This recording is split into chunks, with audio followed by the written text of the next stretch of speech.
Close that gap by about 10 points, but still a very healthy lead of around about 77 points. So you can't win the championship today really unless something unfortunately happens to Ben, and we definitely don't wish that because Ben is riding superbly towards the later end of the year as we get ready to head on off. So pretty rapid. There we go, racing towards reaches then, and is that Morgan just taking the race? It's difficult to tell, isn't it? We can see the rear of the bikes and the levers. I can see Hayden making up a couple of positions from towards the back of the grid, but it's right there making up 1 or 2 positions. But I'm always interested to see how Andy Houghton gets on there. We know he's brilliant in the wet, but he's not too shabby in the dry either, and they're starting from the back of the grid. I think he's already made up around about 3 positions. Yeah, no, he does an absolutely brilliant job, the disabled rider there as they come up towards Palmer's then for the first time. Who have we got out in front? That is Morgan, isn't it? Yep, the Dayglow bits of Morgan poking out there. That's going to be Kieran Smith behind him chasing hard. I think Steve Butterworth might be there in 3rd place as well. A little bit hard to tell from the distance, particularly as we only get a glimpse of them as they disappear behind the Armco. Yeah, it looks like Butterworth just a little bit further back now by half a dozen or so bike legs as the leading duo try to get one with Kieran Smith. We know Kieran's really quick through round here at Oggies, don't we? Every time we saw him go past Butterworth, saw him go past Creasy, now he's going past Creasy up and around the outside, inside. He'll go any which way to try and drag his way past, but we know as soon as we get onto that long back straight, it's good night Vienna because he just opens the taps on that Honda and the big Herb. Wow, absolutely true. That's the difference. That's 20 years of development right there. Yeah, absolutely. They were alongside halfway down the straight, and then I think Morgan probably hooked top gear, and obviously the instant power of that Honda just came to play. To be fair, Morgan knows how to handle the power of the Honda. Kieran Smith's doing a great job there. He's close back up under the brake. So Kieran's on a G6 H1 wing. Yes, that's right. This is up out K1 Kieran Smith there, and they're making their way around Torrance now, and none of them really escaped at the moment. They've only got 1, 2, 3, 4, 5, 6, 7, 8, Butterworth closing nicely there. Well, we didn't ask him to Steve in just for the one bike, so I think he's only got the one bike to Gallo. So I think they one of the retros is the Ultras here today as we come across the line for the first time, and again on the power. Sees Creasy full ahead of Smith as they go into Ritchie's, but it was Smith leading across the line by a fraction of a second. There's Butterworth. Chamberlain has indeed held on to that 4th place on that Gixxer 750. He's given away quite a few herbs to everybody around him. Then it's Collins, Baker, Langley, Storpersis, Ben Wood a little bit further back. He's the 3rd of the rookies, so Storpersis, who picked up a couple of 3rds yesterday, will be pleased with that result. And it's Turner, Donovan, Gates and Thomas Jenkins, the bits around at 215.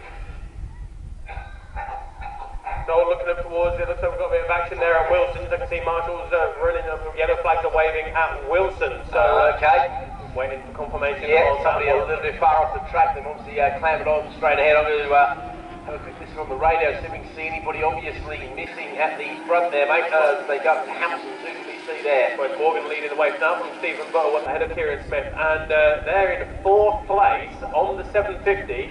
The rookie, Dan Chamberlain. Yeah, he's doing a great job. I mean, given the experience and, to be fair, the ability of those guys in front. Chamberlain is definitely not getting mugged there at all. I mean, he's given away a lot down the back straight there, even to the basic R1. The Gixxer's got to be giving away 10 horsepower, but he's hanging in there nice and trying to pick up a little bit of a toe there as well. So fair play. Dan Chamberlain doing an absolutely brilliant job there. They go down the back straight, trying to sort themselves out. I imagine on the power will come to 4 there. I think that is now 3 to 8. And that breakaway group actually, it's quite a decent size group. It's only about 1.8 seconds coverage. Top 7 bikes or so as they come round 2 corners. Once again, here we go, charging down. That's not what the deal is. Oh, this hand Morgan Creasy. Butterworth for the price of 1 as you go in towards Murray, then number 99. Butterworth, the man who's going to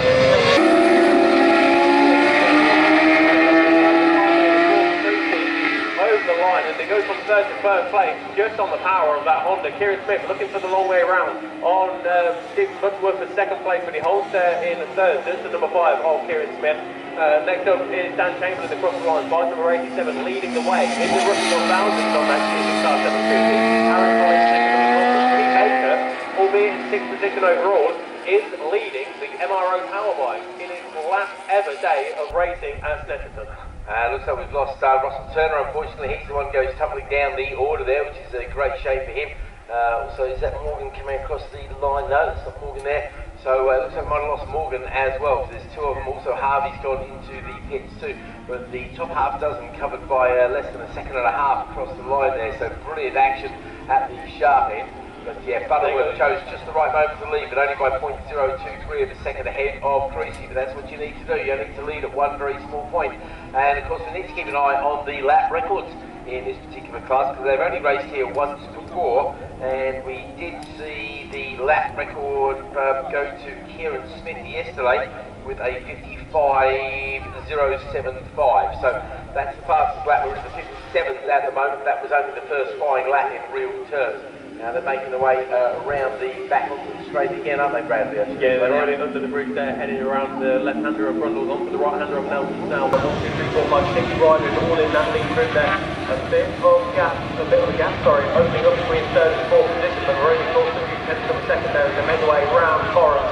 And Steve Butler with 1 lap to go. What a great move to go from third to first position then. And it is Steve Butler who leads the way, but Morgan Creasy on that formation. Out.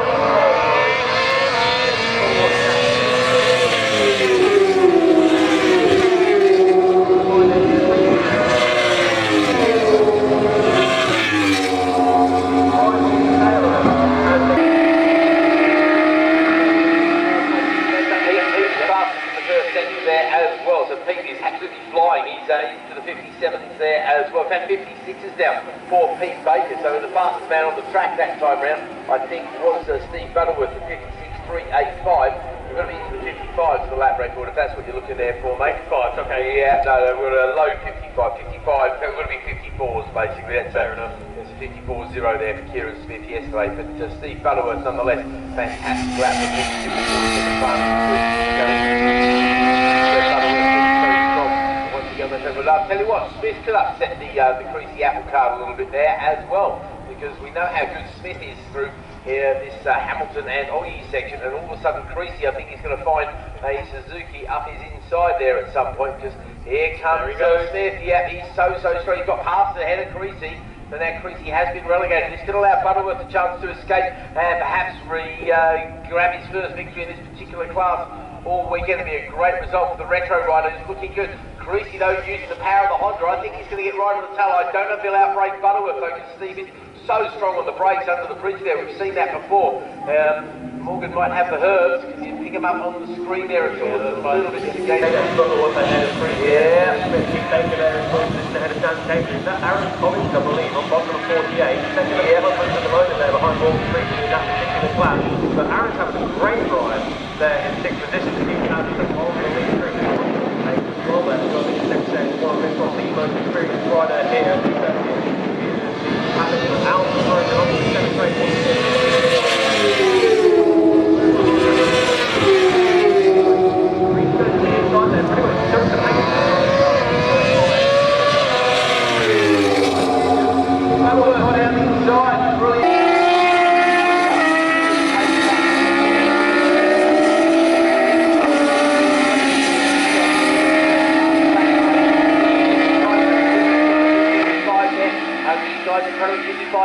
For each of them, for Butterworth and Creasy, so it really is a frantic pace at the front. Scorpieces goes past on Langley, that's just for a change of position.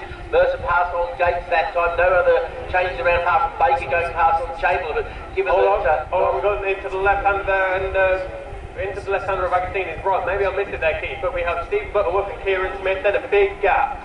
Oops. There's a big gap there, then it's Pete Baker, that's Dan Chamberlain, that's Aaron Collins, there's Morgan. Not sure what happened to Morgan there. Maybe he must have gone straight on at Wilson's or something like that. Maybe he decided he missed motocross and wanted to do a bit of grass tracking on the Fireblade. Yeah, absolutely. Let's see how well slicks work on dry grass. Yeah, maybe not. Let's say that's short enough to get back onto the track or the wrong. He's getting a bit of a hard time from Chamberlain. We just know that the old Suzuki is going to get blitzed by the slightly more modern Kawasaki ZX-10, which I believe is for sale at the moment. But Chamberlain can't take anything away from the man. He's doing an absolutely fantastic job out there. Really is a championship winning kind of ride he's putting in at the moment. But Butterworth now is quite safe. He's got to worry about Smith. sure enough, Smith is fast in the first sector. I thought he might go purple down there. So all of a sudden he's done a 16.69. So he is coming very quickly indeed. He's going to have Butterworth on his side. They're going to come across the line this month. There will be just the 2 laps left in this particular race. Down into Murray we go then. Great work. And a gap of about 7 seconds. Last lap, 55.09.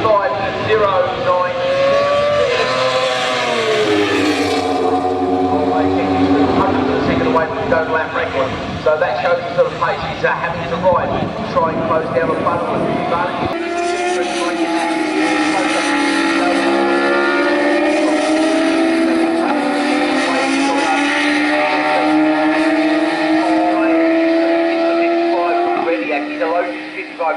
He knows he's got to ride his heart out to claim the victory here. We go into Agostini's once again. It's those tail stuff between Butterworth and Smith. Nothing between them apart from a couple of bike lengths as they race up, claw the air with the front wheels up towards Hamilton, the fast left-hander there. Through they go. And Smith. Now we know Smith is so strong into Oggies here. And of course there's no power advantage in any real terms compared to Suzuki to Yamaha here. It's not like the Honda, the more modern Honda, the full power bike of Morgan Creasy there. Round they go. Creasy racing as a clubman, of course, so that's why Baker is picking up a win yesterday. Nose to tail stuff, Smith trying to work. I think the Yamaha's got a little more on the top end. Maybe just a fraction, but the slipstream paid no advantage there because it looked as though Smith couldn't get any closer to Butterworth there, did it? No, that's right. Looking at that battle between 14 and 6.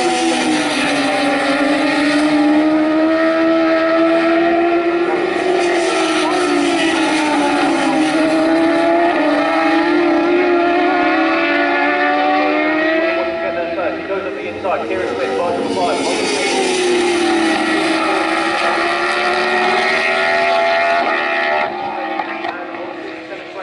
Coming across the line, the last lap flag is now being shown. So Kieran Smith has a deficit of, let's have a look, 3/4 of a second to overcome himself and number 99, Stephen Westwood. Is ahead of 4-3 by 7 seconds.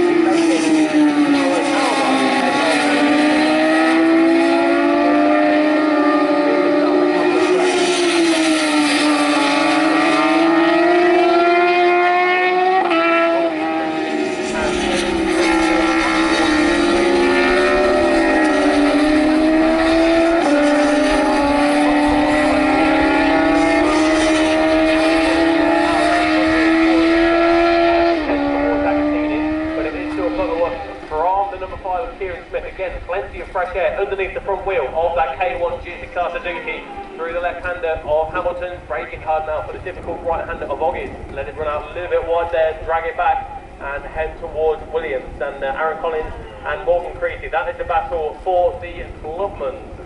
Just realised you about the Clubman's battle. Just look at the points of the Clubman's, and I think I can confirm that Steve Butterworth is our Clubman champion based on the results over Dan Mercer yesterday. There's only 150 points left on the board, so Steve Butterworth is our Clubman champion for the year. He'd like to add the Retro Thousands to that. This, I think Dan Mercer, if he turns up at Brands Hatch, might be able to overcome that. But the other one I've just realised is Pete Baker, the way he's riding this weekend, the 111 point gap.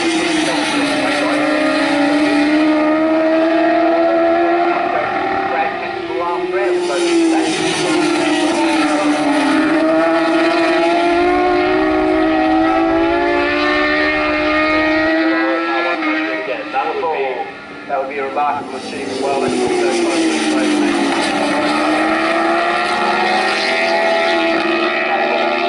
R1 overload. Huge job. Really impressive riding. Kieran Smith second. Kieran there threw everything out. He gets another lap record. Both the guys reached the 54s that on. They both pushed as hard as they could. 54.845 there for Butler.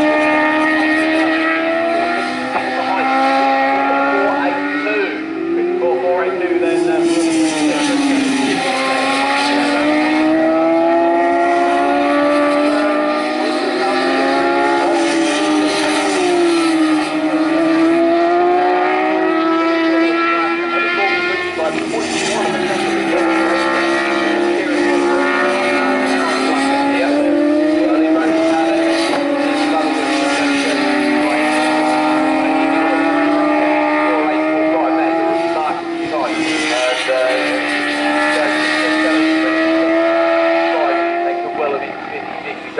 knows how to turn on the last lap. We saw that yesterday between Smith and Butterworth as well. Butterworth really knows how to keep those tyres alive and powering down all the way to the line. Absolutely brilliant effort. Can't take anything away from either of the riders. Really exciting stuff. Creasy does indeed hang on fourth. So Pete Baker, that's another win, and he's going to close the gap in the championship. I hope Josh is having a good weekend at the GP Original.